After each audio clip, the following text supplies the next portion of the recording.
Welcome to Bond Space Station. This is Rez signing in from Johannesburg, South Africa. So today I'm not going to start with the topic. First, I'm going to say we have a very incredibly important guest today on our session, a true fighter, an actual outlier. Why I say outlier? Because if my audience remember, in my previous session, I read something from a book, the book called Outliers. So that was a reference to my next guest, which is on this session. How many times we have heard that people rose from a humble start to becoming a VP of a large telecommunications company. Here today, we have a very humble yet very inspiring woman leader on a session, a true fighter, I would say again. But more importantly, a fellow technology professional and fellow human. Personally, I consider herself a role model for our industry, for our youth, for our youngsters. So without further ado, we have Eugenia Jordan from Parallel Wireless. She is VP of Marketing. I would request her to introduce herself and give a bit of background, who she is. Over to you, Eugenia. Thank you so much. This was such a beautiful introduction. And by the way, Outliers is one of my favorite books. So I can very, very much relate to you loving that book because I love it too. So my story started in communist Russia. And in my mid-20s, I moved to Canada and I had to rebuild my life. I finished college in Canada and got a computer undergrad, and it became my passion, technology. And then in the early 2000s, I moved to the United States when the job market collapsed. And besides getting a job as a receptionist, I couldn't get anything else. And it was such a blessing because it was a company that helped me grow in the industry. The CEO of that company, named Starrent, Ash the Hod, been my mentor for years. He is one of my supporters. He is one of my allies. And if it weren't for him, I wouldn't become who I am today. So I started as a receptionist and I grew with tiny little company into an industry leader. We got acquired by Cisco. And again, it was just such an amazing experience working with another industry leader, John Chambers. And he taught me courage when he pulled me at Mobile World Congress and he said, okay, what are you showing here? And again, presenting to an industry leader like John Chambers, for sure you need to have courage. Cisco been an amazing company for me, helped me build my career. It was such a great company because they cared about their people, career growth. But you can take a girl out of a startup, but you cannot take startup out of a girl. And that's how 7 years ago I ended up at Parallel Wireless. And the first year was extremely hard. If you ask my CEO, Steve Papa, who is again, another amazing mentor to me, he taught me strength and how to be tough. And I'm forever grateful to him for that. So he would say that this tough Russian lady cried because it was so hard. But guess what? We all persevered in Parallel Wireless. And we built something absolutely amazing that I'm so proud to be a part of. Over to you. Wow. I think simple and profound and to the point. You use two words, courage, but I like the other word, perseverance. I think against all odds or any part of your life's journey, I think perseverance is one of the key factors which make you go and do something despite all the challenges, which keep your uh, enthusiasm, keep your plunge alive, which gives you the hope and gives you the that fire inside to uh, challenge the status quo, challenge those who are uh, sort of blessed and more fortunate having those handicaps which you did not have. I tell sometimes to people, see, nobody is born intelligent or nobody is born a successful marketer or a salesperson or an engineer.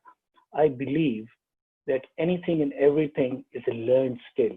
Mhm. If you have the right courage, right kind of, or perhaps a bit of guidance, a light somewhere.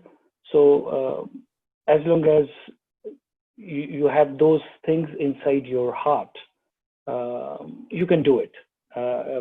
It intellect or intelligence or success is not confined to those rich families whose kids are going to MIT or Harvard or IMD. Even anyone from a humble background, you work hard, you focus, and you persevere. You can do that.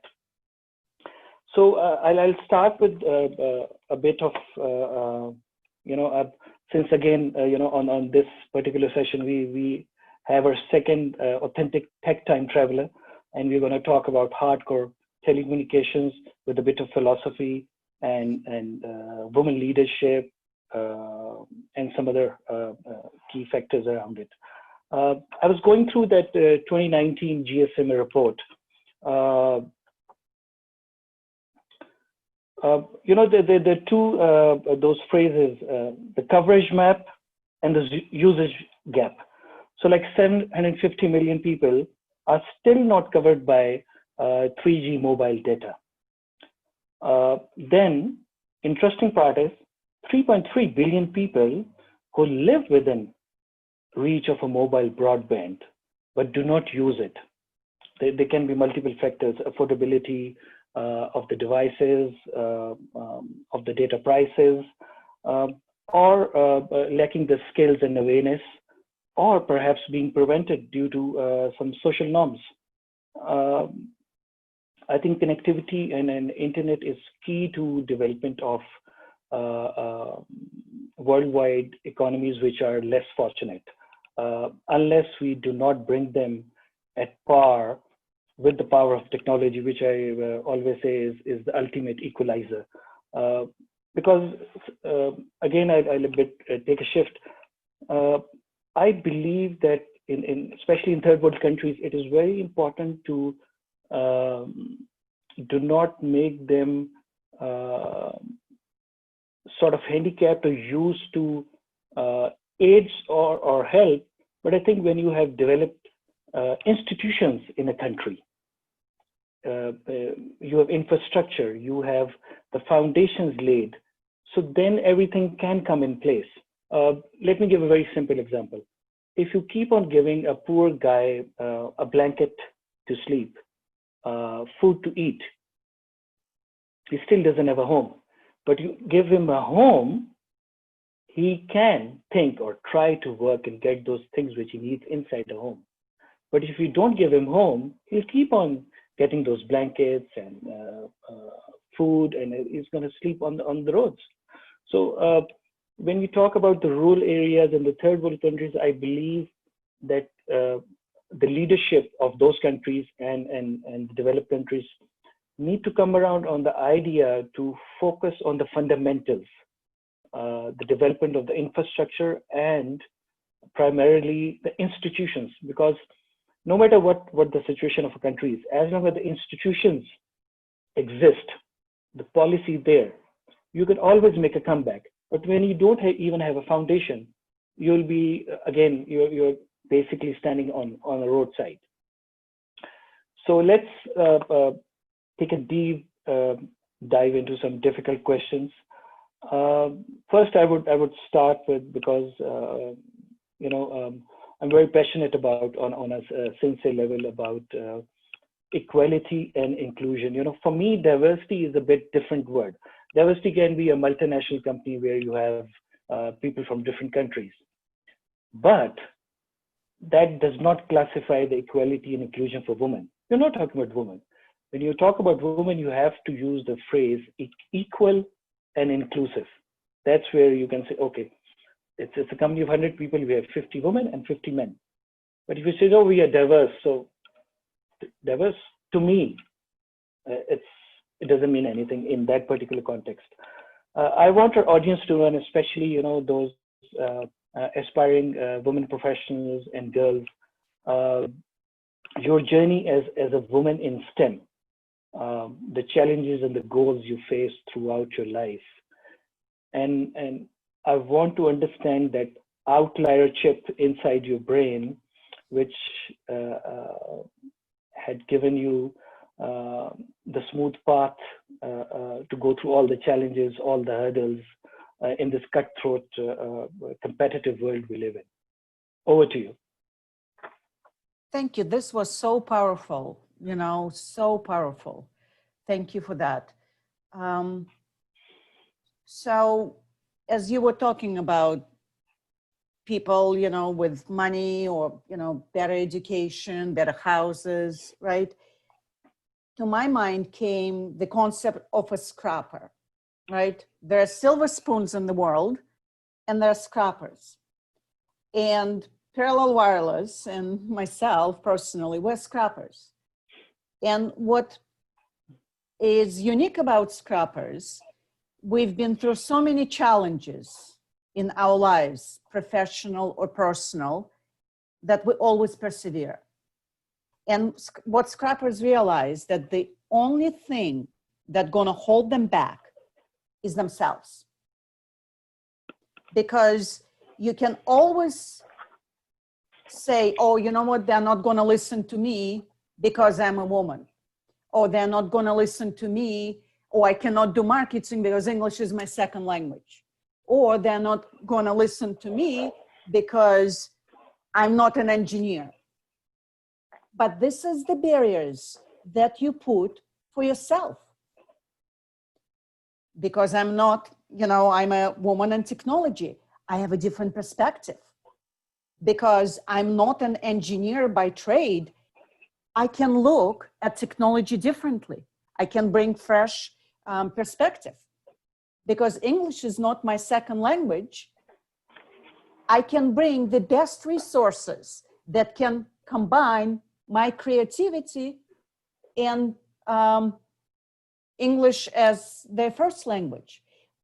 This allows people to understand the differences and build diversified teams. So that's number one. Barriers only exist within yourselves, guys. You need to remove those barriers. Second thing is look for helpers or allies, because helpers are out there and helpers gonna take best interested in you and helping you grow. I've been lucky, fortunate, because I had so many, from Starant, Ash the Horde, then my boss, Andy Kapner, in parallel, Rajesh Mishra, Steve Papa, Keith Johnson. Throughout the years, they believed and supported me. And they empowered me, my decisions. So find those helpers. And number three is, like you were saying, right? Hard work. Hard work beats nothing. I might not be the smartest person in the room, but I'm gonna work the hardest. And that's, my three principles that helped me build my career in STEM based on being tenacious, being courageous, and finding helpers. Over to you. Okay, now the debate is getting very interesting. because what I'm trying to do is trying to get some more valuable insights from you for free for those, especially for those women and girls out there. Correct me if I'm wrong. So I also take that end of the day, despite the social and external pressures, first you need to fight yourself, your inner self. So you need to become more shrewd and more pragmatic and leave the passive side of yourself. So as you were mentioning that, if you have, I call it, in a layman terms, a complaining mind, like when you're talking to somebody and they say, okay, yeah, but people are like that, how I'm going to do, I don't know that, I don't know this.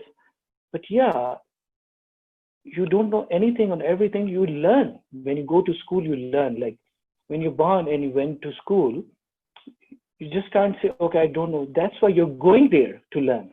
Mm-hmm. So it's the same thing. You're going to a workplace and starting your career to learn, because you cannot come as a pre-programmed and pre-learned. Like sometimes somebody was asking me, okay, the most, I call it the most weird, but also most clever, and also can be the most stupid questions which HR ask you, that you don't have experience. Why should we hire you? And there are many answers to it, but one of the answers can be that I'll get experience when I start working. And why I should join you. Mm. What that organization and that mindset is going to offer me to become part of it and spend my sweat and blood to make millions for you guys. What is in it for me? So I think, please tell a bit more before I go to the very high-tech questions. How do the girls and the women deal with those typical stereotypes and stigmas at workplace, especially in the STEM and even other industries, but related to tech? Over to you. Absolutely. So again, this is one woman's perspective, right? And I hope it will help another lady, girl that decides to join STEM. Again, 3 principles, right? So principle number 1 is courage. And I've been inspired by Carly Fiorina, Finding Your Way book, and she bases her principles on courage. It is scary, but she says in her book, just run towards and be courageous, right? If you're afraid to speak in a meeting, speak up. If you're afraid to send that email, send it. If you're afraid to present, take presentation classes, learn. But don't give up on yourself. And guess what? Every single time, it's going to get easier and easier and easier. Because you will prove to yourself that you can speak up, you can present, and it's very easy to fight those fears. The second one is, again, it goes back to my point about helpers. I admire Michelle Obama for saying that leaning in is challenging. I'm not going to use her quote because I'm not sure if it's appropriate for this session. What she says is, we always ask women to lean in and lean in. Why can't people, men or people of authority, lean out a little bit and give a helping hand? So we're not super people, we're not super women, we're not super girls, but we can become them if we have those helping hands. Look for those helping hands. And then number 3, learn. I'm 100% with you. I'm a self-taught marketeer. I have a master's degree in teaching, and I have a computer undergrad from Canada. I am a self-taught marketeer. When I transitioned from a receptionist or a secretary into marketing, my boss, Andy Kapner, God, bless him, he gave me the wings, right? He said, how are you gonna, do it? You're a single parent, Eugenia, you never done marketing, right? And I said, Andy, give me that chance. It's for me to figure it out. Because just like Hamilton, right? I'm not gonna throw away my shot. If that shot is given to me, guess what? I'm taking it. And I'm doing whatever it takes to make sure that the shot is not thrown. Over to you.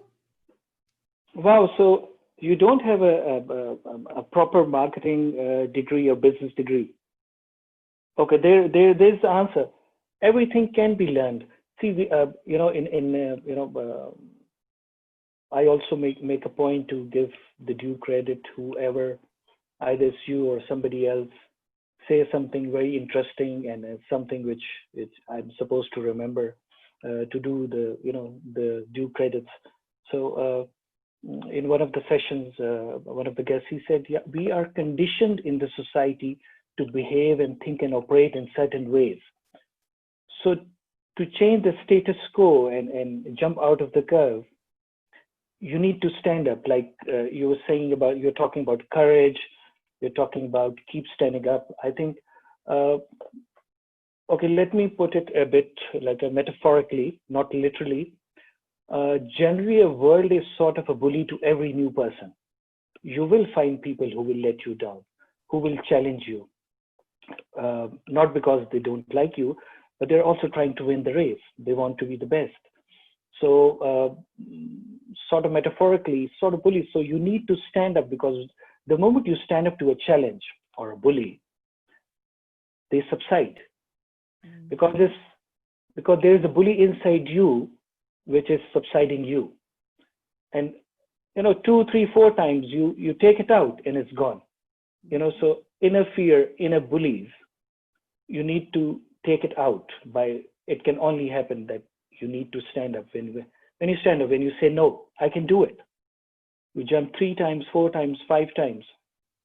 End of the day, eventually you're going to achieve it, because hard work, perseverance, practice can achieve everything and anything.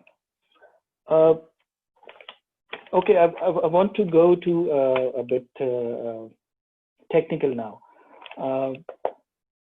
So in the hardcore wireless telecommunications industry,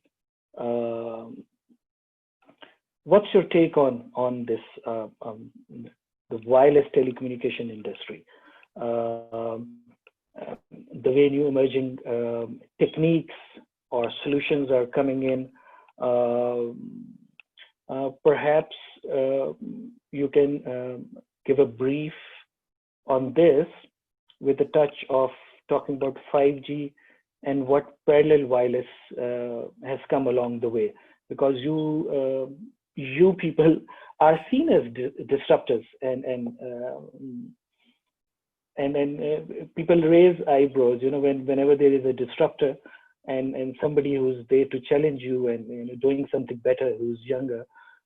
It's always a bit of sort of shock, especially in technology, because technology is nobody's domain. Anyone and every can come up with something new the next very day.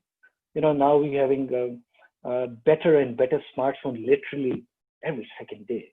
Every week or every month we have another smartphone which will have 10 times more features than the previous model and cheaper price. The flagship killers, we call them. So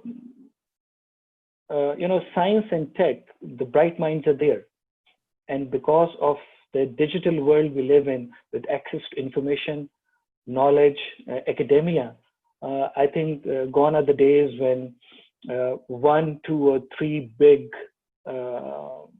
tech companies used to rule the whole world. Now I don't need to get radios from Motorola. There are plenty of options. I don't need to get radios or cell site equipment from Ericsson or Huawei or Siemens. There are more options, better options. So please explain a bit around that, around Palo Wireless, 5G, and what's happening in our wireless telecommunications industry, where we are heading. Absolutely. Over to you. That sounds good. Thank you. So if we look at what's going on in the technology world, parallel wireless started 8 years ago. And the reason we started because we saw that Moore's law is going to disrupt telecom industry, that telecom industry was primed for disruption. Our CEO, Steve Papa, came from enterprise market, and he saw that movie playing out in 2000 in the enterprise market. So Moore's law in the last 30, 40 years disrupted consumer industry, where a software company like Microsoft made a bet on software and IBM made a bet on hardware, and we know how it all ended, right? And then in 2000, companies that didn't realize that software was the king and they didn't realize that hardware was becoming commodity, they died. And now it's happening in the telecom world. In the last 10 years, Moore's law disrupted EPC with virtual EPC on commodity servers, right? So Affirm was one of those disruptors, and they just got acquired by Microsoft.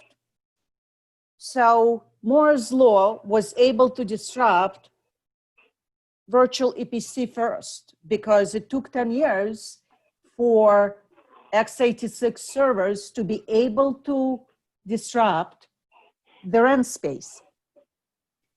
And Open RAN is all about software, number one,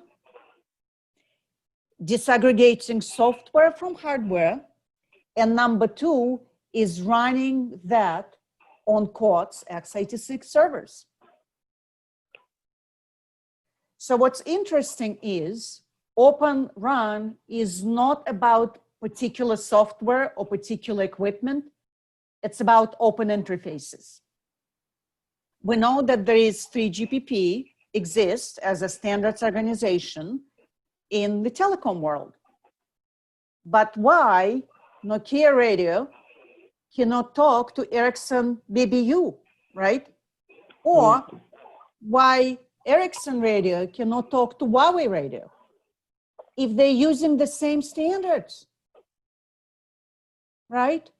So we all know what happened with Rakuten, right? Their Open RAN network, one of the world first Open RAN networks, because they made Nokia open up their X2 interface to another vendor BBU. So openness is not about hardware or software. Openness is about open interfaces. And what is interesting, there's a lot of different organizations in the Open RAN world right now. TIP, Telecom Infrastructure Project, they been created in 2016.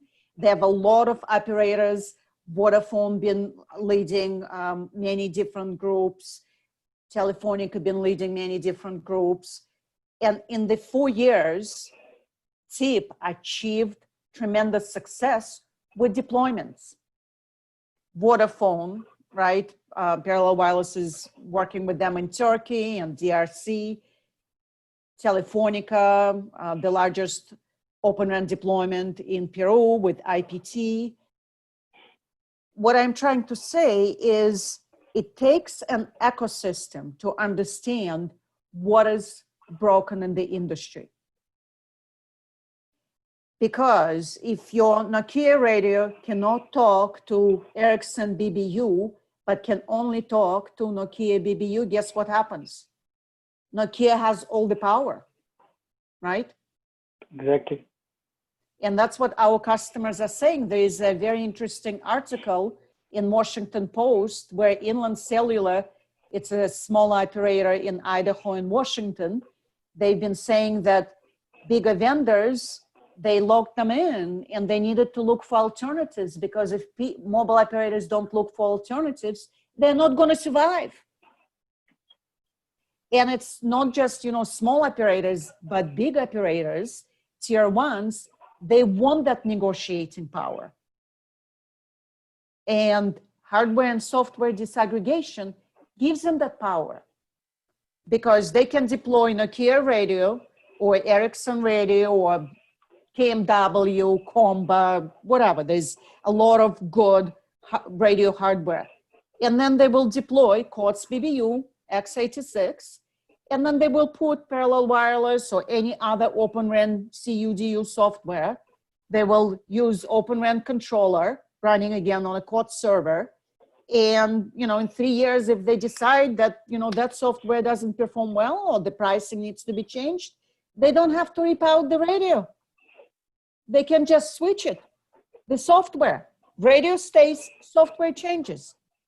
And if mobile technology follows the data center principles, not just with software and hardware disaggregation, but also with DevOps, CI, CD, continuous integration, continuous development, guess what? That software on site on the x86 can be upgraded just like that. And there are examples of automation, CI, CD, upgrading 1,000 sites very, very quickly, remotely. Because this is what enterprise companies do, right? They don't send a technician to upgrade every single laptop, right? Exactly. So, and if we're talking about 5G, you provided at the beginning some very interesting numbers. There's a lot of people that are unconnected, including the US, rural US. There is a lot of issues right now with, not having connectivity. There is people unconnected in Africa and Europe. So connectivity is an issue number one. But the second issue is, as you highlighted, what people can afford, right? In Africa, for example, you are not gonna be able to afford a 4G, smartphone.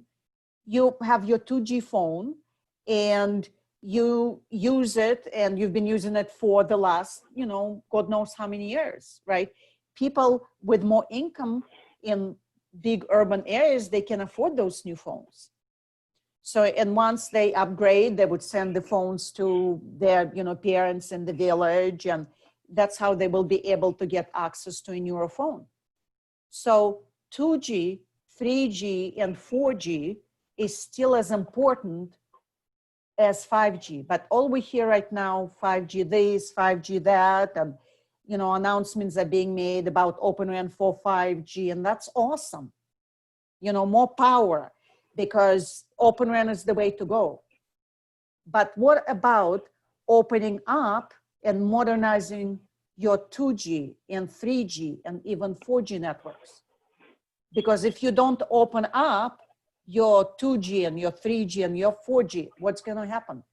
You will have your 5G network all Open RAN, all flexible, all wonderful, right? There will be Nokia mixing with Samsung, Nokia mixing with other, Open RAN vendors, all awesome. But then you're going to have your old Nokia sites, your old Ericsson sites, your old Huawei sites. So you will have to manage two networks. So you will remove lock-in from only 5G. That's great, but 2G and 3G and your 4G still going to be locked. There's a lot of brownfield. There's only 3 greenfield networks in the world. And we have one of them in Alaska, right? Rakuten and Dish, they are very prominent, but there's a lot of 2G, 3G, and 4G subscribers. So what Parallel Wireless does differently is we realize that 2G, 3G, and 4G are here to stay. They're going to be a backbone for many different countries and geographies. So we created Open RAN for all Gs. And we allowed mobile operators to unify their RAN architecture. And what's interesting, all those RAN functional splits, they can be applicable to 2G and 3G and 5G. So you can have your radio, right? And then you can have a COTS virtual BBU, and you can have multiple splits supporting 2G, 3G, 4G, 5G, Open RAN.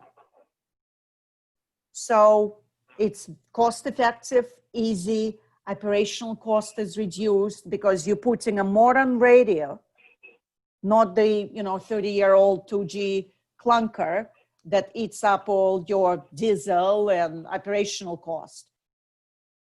But you modernize your network with Open RAN. So again, your 2G technology can be used